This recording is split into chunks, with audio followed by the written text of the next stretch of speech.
Sai da minha aula e você pode fazer o que você quiser. Só não atrapalha, por favor. Eu posso ficar aqui o dia inteiro, eu vou continuar recebendo meu salário, não vou ficar me estressando por causa de vocês, não. Depois, vocês que vão estar trabalhando no caixa de supermercado, vão estar fazendo o que quiser no resto da vida de vocês, igual o pai de vocês, ser tudo CLT. Porque eu sou professor, porque eu fiz licenciatura. Se eu pudesse por mim mesmo, eu não estaria aqui. Só tô aqui mesmo por conta de um trampinho concursado que surgiu e vocês estão aqui atrapalhando a minha vida, então, por mim, que vocês se lasquem.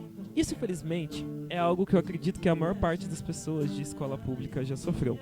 Professores que participam desse processo de racismo, xenofobia, a própria porofobia, que indicam alunos que dão problemas por serem alunos que são colocados como inferiores, baseado no seu contexto social. Onde se cria o pensamento de uma criança que dá trabalho? De onde surge isso? O que dá início a esses professores que ferem a educação e a moral dos seus alunos em troca de uma posição imaginária e utópica de uma superioridade moral por ter um diploma?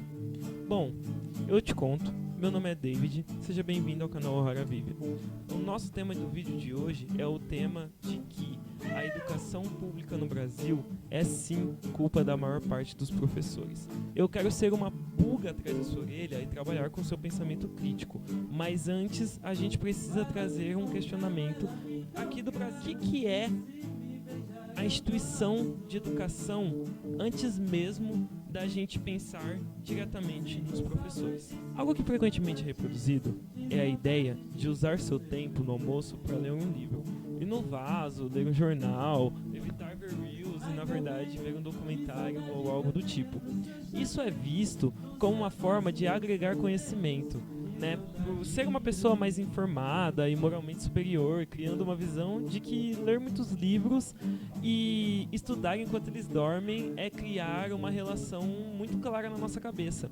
O conhecimento, ele é igual a poder, certo? Os mais velhos no Brasil defendem a ideia de que você deve estudar para conseguir um resultado de vida melhor e mais proveitoso do que eles tiveram no tempo que eles eram adolescentes. O que é que eles estavam fazendo ao invés de estudar?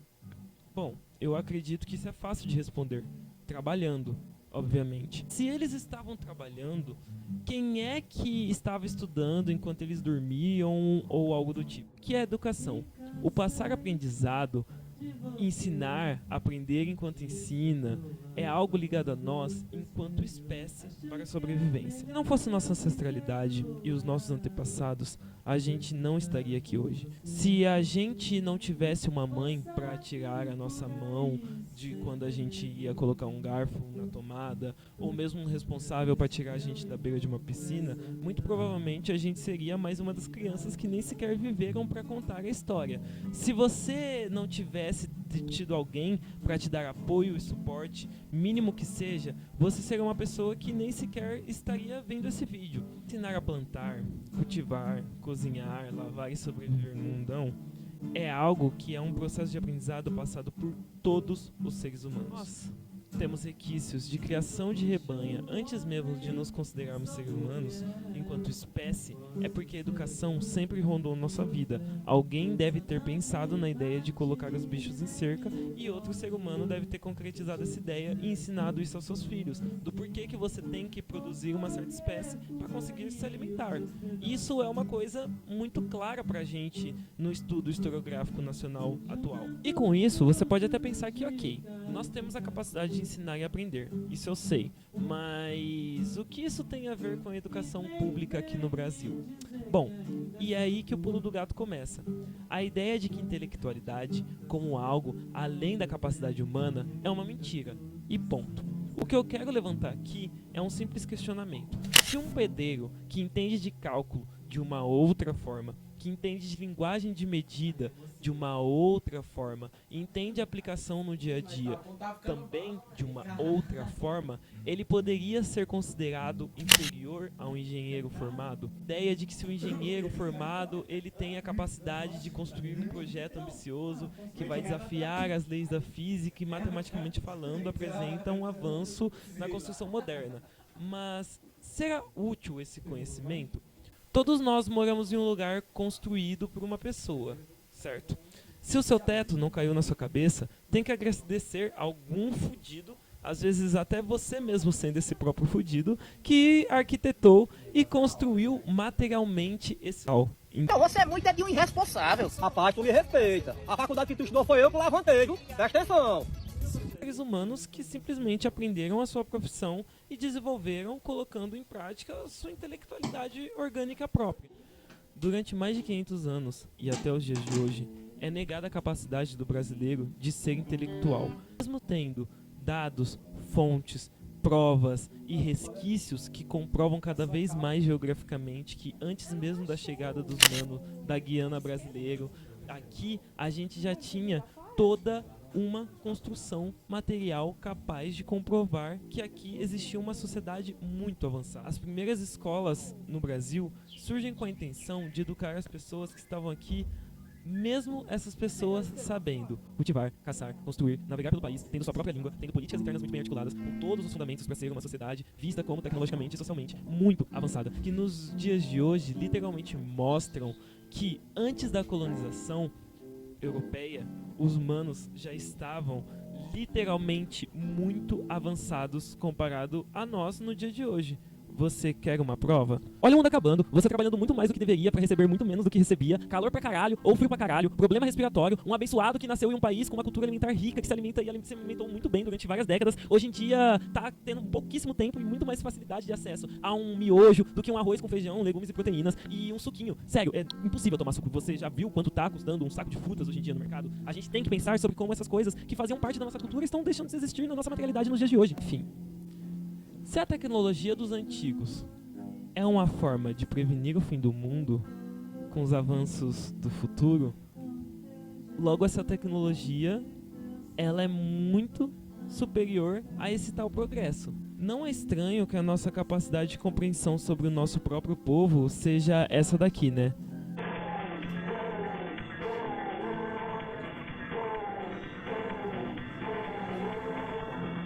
E foi isso que os manos de Pernambuco em Pé trouxe pra gente. A capacidade deles de contarem a nossa própria história. Por nós mesmos. Contar por meio de fontes, de documentos científicos e registros de uma narrativa de um passado que eles escolhem contar. Que muitas das vezes apaga o quão violento, cruel e demorado foi esse processo. Entende? Muitas das vezes a visão histórica que constrói a ideia de que nós trouxemos aprendizado, nós ensinamos a aprender, nós ensinamos a ler, nós ensinamos a pensar que nossos povos primitivos e selvagens não tinham a capacidade de se raciocinar por si, por isso precisaram de ajuda dos jesuítas. Porque comer bem, viver bem, construir um ecossistema inteiro, fazer uma sociedade toda construída por gerações e gerações de seres humanos não se compara com a habilidade de ler e entender o português, né? E saber rezar? Tem que saber rezar e tem que saber ler, escrever.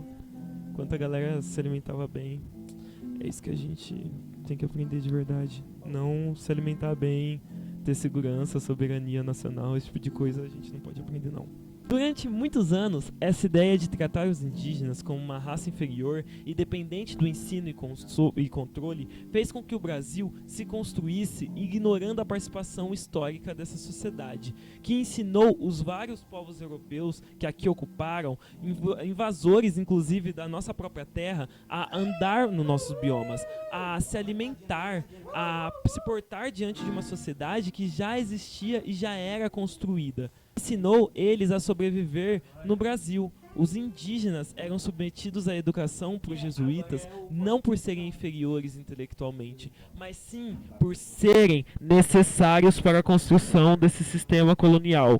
Sem essa ajuda, os manos sequer saberiam que mandioca é comida. É sério, os manos não iam saber nadar nos rios. Eles literalmente se extinguiram quase por doenças por conta de não tomar banho. Eles eram fracos comparados a quem realmente ocupava e contribuía com a criação e construção do nosso país. O impacto social e cultural da comunidade negra do nosso país é intrinsecamente ligado ao desenvolvimento dele. Não à toa, as vozes do passado ecoam até os dias de hoje nos movimentos religiosos, políticos, nas mazelas do nosso povo e na criação do futuro do país em si, como a gente conhece hoje. Mas era acordado entre os europeus a ideia de não tratar o povo negro como um povo passível de humanidade, pois o seu processo de colonização já tinha atingido níveis extremos de controle e soberania do comércio negreiro.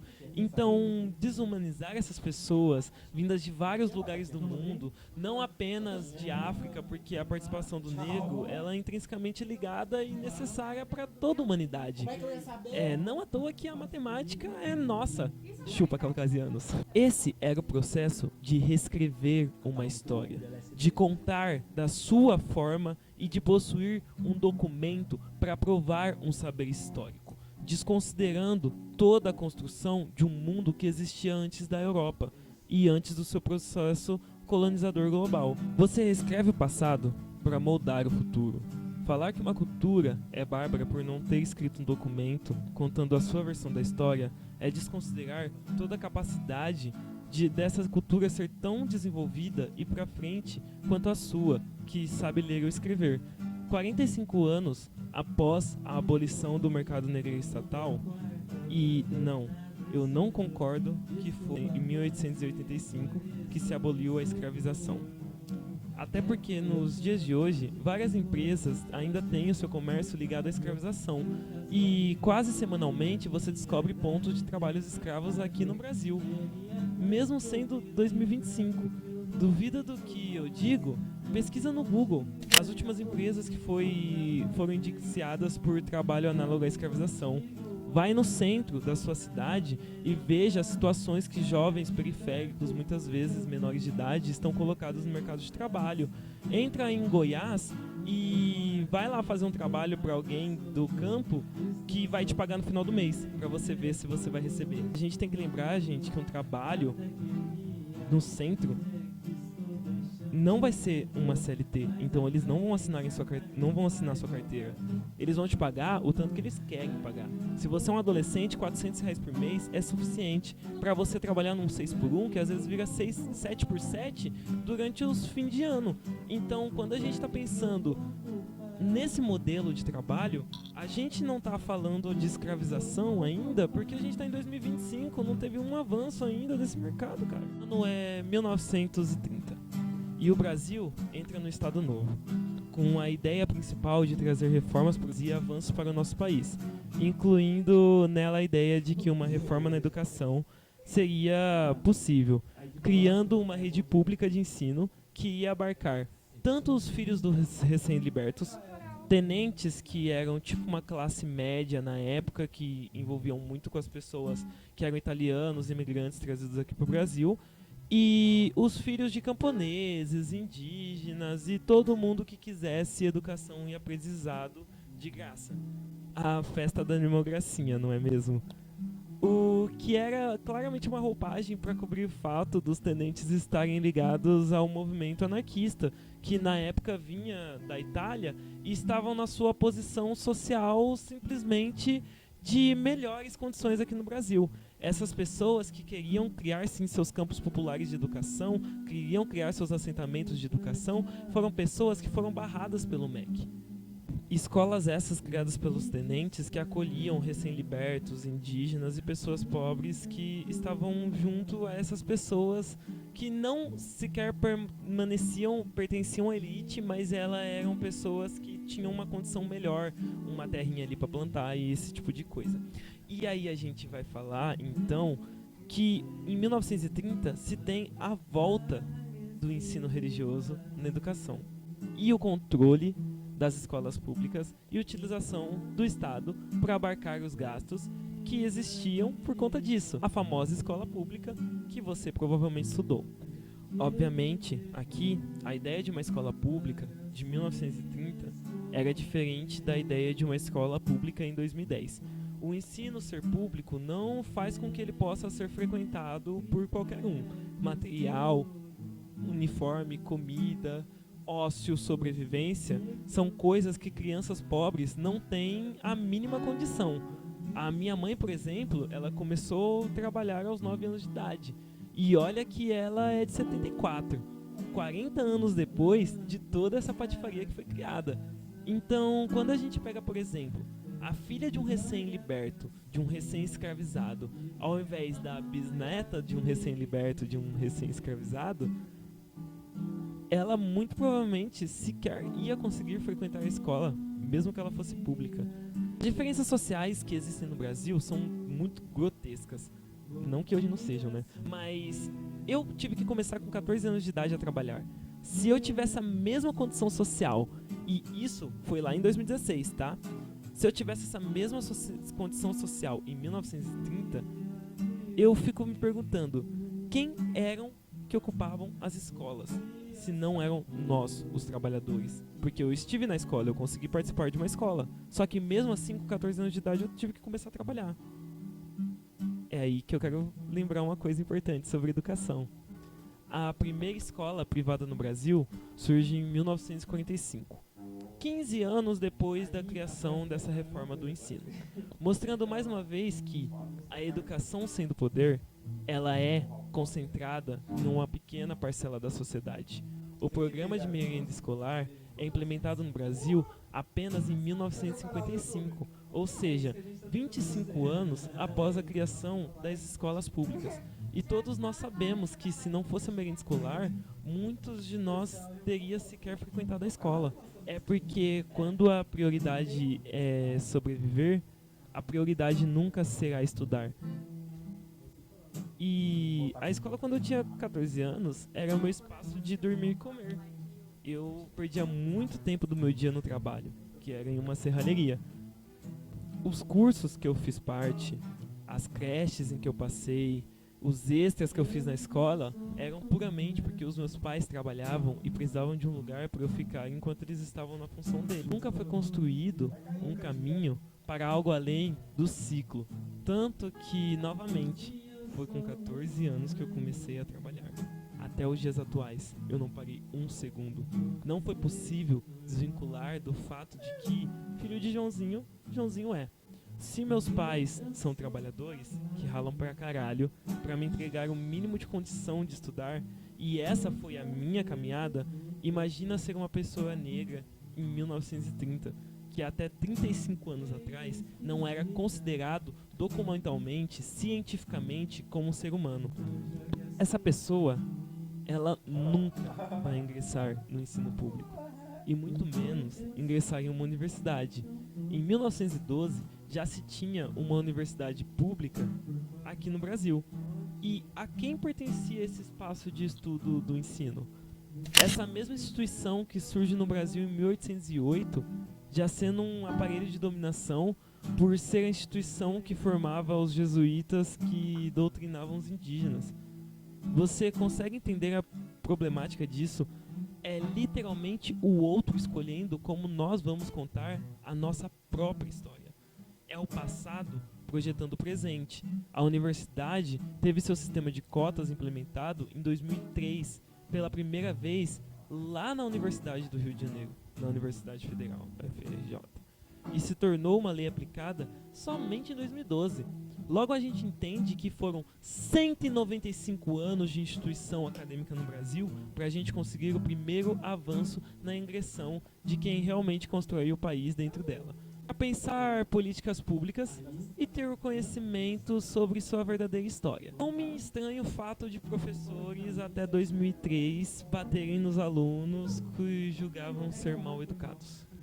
Ou, por exemplo, o meu professor de geografia, que era extremamente arrogante, fazia bullying com diversos alunos, que foi culpado de muita insegurança e traumas que surgiram no ensino médio, diversas pessoas que eram próximas de mim e conviviam com ele, inclusive ocasionando um lixamento de uma garota que com certeza era neurodivergente, fazendo todo mundo tacar comida nela durante o intervalo, provavelmente era o único ambiente que ela poderia se sentir minimamente incluída, que era a escola, e depois... porque ninguém teve capacidade de acolher ela.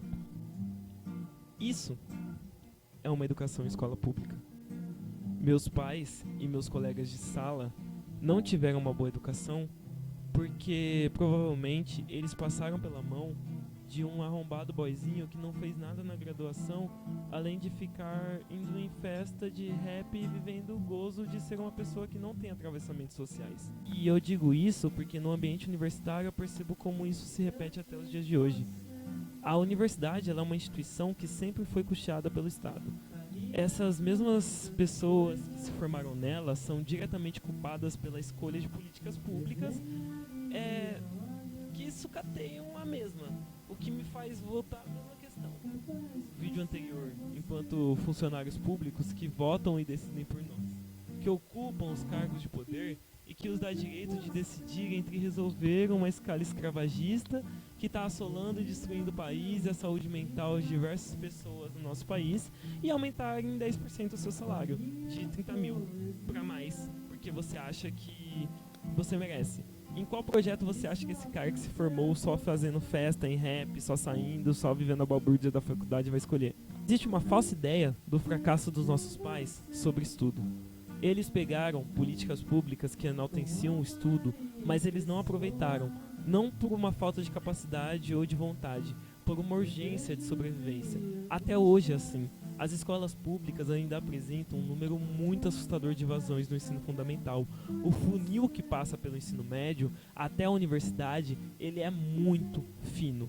A universidade nem de perto está tendo avanços em políticas de permanência estudantil. Fazem só 13 anos de uma instituição que existe há mais de 190 anos, que temos políticas para auxiliar os filhos de quem realmente constrói o nosso país desde a sua formação. E essas políticas, além de serem minúsculas e não conseguirem superar a problemática da falta de moradia, da falta de segurança alimentar, da falta de dignidade, dos estudantes de permanência, do movimento estudantil e da adesão desses alunos ao ensino superior. Olha a faculdade de medicina, por exemplo. Falta médico no SUS o tempo todo, mas nunca é uma possibilidade melhorar as políticas de permanência estudantil e a adesão de pessoas que realmente têm interesse em adentrar numa carreira de medicina. Diferente de um playboy aleatório que nunca teve trabalho além de ir para a escola e sentar a bunda na cadeira para aprender repetição para conseguir se adentrar em qualquer universidade que quiser. Aí vai lá, se forma e depois que entra em um trampo tem que lidar com um pobre fudido que tem complicações por conta de um sistema extremamente adoecedor, joga de pirona nele, chega atrasado ou nem chega aí porque estava de ressaca numa festinha ali com seus amigos da medicina. Antes desse profissional formado, não importa se ele era uma das pessoas que faziam gestos e placas insinuando o estupro na faculdade. É essa pessoa que ocupa um cargo público concursado, meu parceiro. Porque ela tá pronta desde a sua infância. Ela teve suporte e aparo para isso, enquanto você aí só aprende na escola a obedecer o professor, para no futuro você obedecer o seu patrão. Muitos professores hoje passam por uma extrema e constante violência. Porque já se foi a época onde esses manos podiam mamar no Estado em casta. Até hoje, ver professores negros na universidade ainda é uma dificuldade. A grade curricular ainda é constantemente voltada à narrativa dos dominadores, não dos dominados.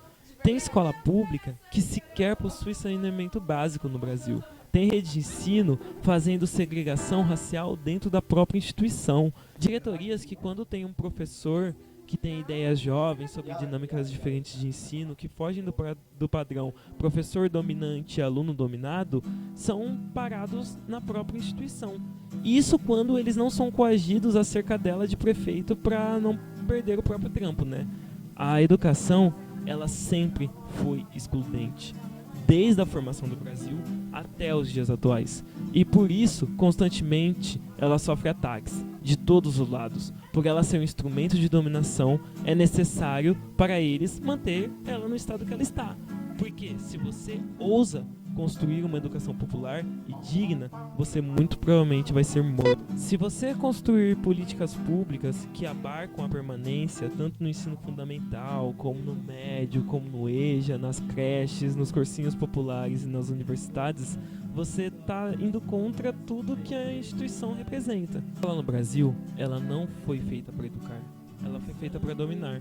Por isso, está na hora da gente ocupar sim esse lugar e resolver nós mesmos. Contar a nossa própria história. Nós mesmos escolher nossa melhora e acabar com o discurso de quem tem dinheiro tem a capacidade por ser inteligente. Isso é uma mentira do caralho. A gente sempre odiou governos e governadores, que aconteceu que agora o brasileiro ele vê um mano engravatado como solução do nosso próprio país. A gente faz muito tempo que não decide por si próprio. A gente não tem força para decidir nossos próprios espaços e caminhos políticos. A gente precisa trazer a soberania nacional e construir um futuro nosso. Não deles, não de gringo, não do outro, de nós. Mas é isso. Obrigado por terem assistido. Até mais. Paz. Eu vou fazer isso daqui com um pós-fácil num vídeo que eu estou gravando exatamente agora. São 21h56 e eu gostaria de falar que esse roteiro ele foi escrito há muito tempo atrás. Muito tempo atrás mesmo. Foi um roteiro que ele estava escrito há 2 meses para sair do papel. Só que eu decidi que era um vídeo que eu deveria fazer com mais cuidado, com mais carinho, com mais pensamento. Por quê? Porque eu precisava, sim, de espaço e conhecimento melhor sobre essa área que é a educação e que é a pedagogia nacional do nosso país. Eu gostaria de dizer para vocês, amigos, trabalhadores, professores, essa parte aqui é um pedido de desculpa para vocês. Eu sei que o intuito do vídeo é ele ter uma fake news, é ele ser um vídeo de clickbait, um vídeo para chamar pessoas pro meu canal, um vídeo que o título é muito corajoso no que se diz de dar um espaço para a direita atuar, porque isso é algo que eles realmente acreditam, que as nossas escolas estão sendo tomadas por professores de esquerda que querem destruir nossos alunos. E eu sei o quanto esse discurso seria um discurso muito prejudicial para a nossa carreira enquanto docente, mas eu gostaria de fazer um convite aqui de vocês, de uma conversa. Vocês que são profissionais da área da educação precisam estar organizados e precisam cuidar da própria saúde mental. A gente tem uma área que a gente é frequentemente atacado porque a educação no Brasil nunca poderia ser um espaço que eles iriam falar, a gente quer acabar com as escolas públicas. Eles não teriam coragem e sequer saco para fazer isso no momento. Por isso que eles têm que começar a comer todas as vezes pelas beiradas. Só que a gente esquece a posição que a gente ocupa enquanto vida docente no meio de crianças. Eu não acredito que crianças neurodivergentes sejam crianças fáceis de se lidar. Eu não acredito que crianças que tenham suas questões sociais sejam coisas que sejam responsabilidade dos professores. Só que a maioria dos professores são professores que não estão preparados para lidar com crianças em condições socio-vulneráveis. A falta de professores pretos dentro da instituição escola, a falta de pessoas capacitadas para sim ter um discurso de ser um diretor, de ser uma pessoa presente na escola, é uma coisa que me assusta. Eu não acredito que a educação no Brasil tem uma culpa direta dos professores. Mas o que eu acredito é que a gente sim tem que se relacionar com esse espaço de poder que a academia e a educação se dá por ser um espaço de concurso público, por ser um espaço de pessoas que até 12 anos atrás eram pessoas que poderiam fazer a faculdade mesmo se ela não tivesse cota. Entende? Tipo assim, a gente tem um espaço aqui dentro da instituição de que as pessoas que conseguem suas cotas sociais, os seus espaços da academia, os seus espaços de atuação política, são pessoas que, tipo assim, conseguem por puramente briga. Então a gente tem que entender que esse espaço, ele tá, assim, sendo construído. E esse espaço, ele vai ser um bom espaço de trabalho em algum momento. Eu acredito muito na capacidade de quem não seja um professor cuzão, que não se sinta atingido pelo que eu trouxe aqui nesse vídeo. Só que eu sinto que esse é um tema que ele tem que ter carinho sim com os nossos profissionais. Por isso que eu peço, o sistema é uma merda. A educação pública no Brasil, ela é feita para te dar as piores condições de trabalho e as piores questões de estabilidade, de segurança, de saneamento básico para você não querer ser professor e as crianças não terem para onde ir. Então, se você faz esse espaço docente por amor, eu peço que você entenda que os seus alunos, eles não são responsáveis de um sistema extremamente fragilizado. Você que é professor e não é organizado em um movimento político, você é um professor e não tem compromisso com o seu trabalho, você não merece ocupar uma carreira docente. Você não merece estar na posição que você está. Você é um inimigo. Você fere a autoestima de estudantes, você machuca estudantes, você machuca seus colegas de trabalho, você machuca pessoas que têm um futuro pela frente, e o meu futuro seria que essas pessoas estivessem fazendo ciência e não tendo que vender droga na esquina. Mas eu, vindo dessa realidade, tendo a ser um pouco mais grossa, mas eu peço desculpa a todos os professores que possam ter sim sido atingidos com o título desse vídeo, e é por isso que eu peço esse vídeo de desculpas no final, mas digo claro que eu não tiro o meu posicionamento, porque a educação no Brasil, ela é sim fragilizada, e sim por isso que tem tanto professor ocupando esse espaço, simplesmente para ser corrupto, simplesmente para ter um cargo público que você consegue faltar o máximo que você quer, o máximo que você pode, e mesmo assim você pode receber o seu salário de 15 mil reais, de 20 mil reais. Eu estou falando aqui de cargos altos de professor. Eu sei que nos comentários vai muita gente, pô, mas eu quero ver o professor que recebe isso. Só que a gente sabe que instituições públicas, sim, tem professores que recebem essa quantia. Então, a gente tem que combater esses professores. Eles não merecem educar, eles não têm educação suficiente para estarem ocupando os cargos que eles ocupam. Mas, novamente, paz. Até mais, vejam meus outros vídeos e é nóis. Eu não quero mais viver à toa de novo. Eu